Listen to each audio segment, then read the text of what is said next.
ఏకాదశి అంటే చాలు శ్రీ మహావిష్ణువును దర్శించుకుంటారు. ఆ మహాదేవుడి ప్రసన్నం కోసం ఉపవాసాలు, పూజలు, మంత్రం ఇలా ఎన్నో చేస్తారు. ఎంతో నిష్ఠతో మహావిష్ణువుని కొలుస్తూ తమ కోరికలు తీర్చమంటారు. ఎక్కడ వైష్ణవాలయం చూసినా విపరీతమైన రద్దీ ఉంటుంది. కానీ నాగర్ కర్నూలు జిల్లా అచ్చంపేట మండల పరిధిలో మాత్రం ప్రతి తొలి ఏకాదశి రోజున లింగ రూపంలో ఉన్న లొద్ది మల్లయ్య దర్శనం కోసం భక్తులు పెద్ద ఎత్తునే తరలి వస్తూ ఉండడం ఆనవాయితీ.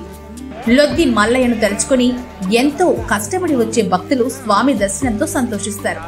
అయితే ఈసారి మాత్రం లొద్ది మల్లయ్య దర్శనానికి వచ్చిన భక్తులను అడవిలోకి అనుమతించిన ఫారెస్ట్ ఆఫీసర్తో వాగ్వాదానికి దిగి మరీ తమ పంత నెగ్గించుకున్నారు. గత 70 సంవత్సరాలుగా ఈ లొద్ది మల్లయ్య దేవాలయానికి వేల సంఖ్యలో మల్లయ్య స్వామిని దర్శించడానికి వస్తున్నారు.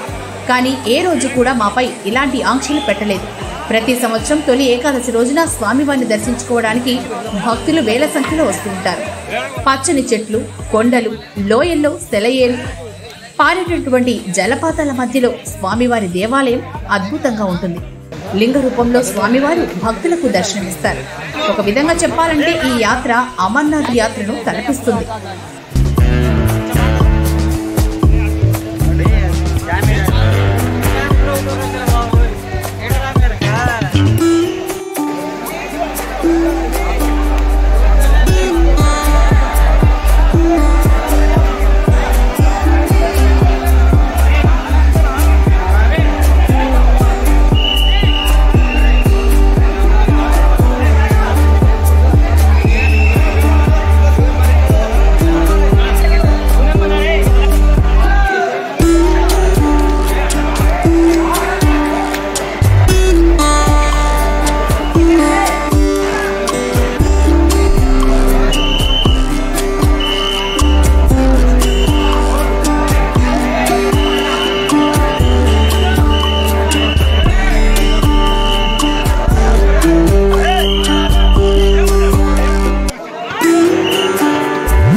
प्रसाद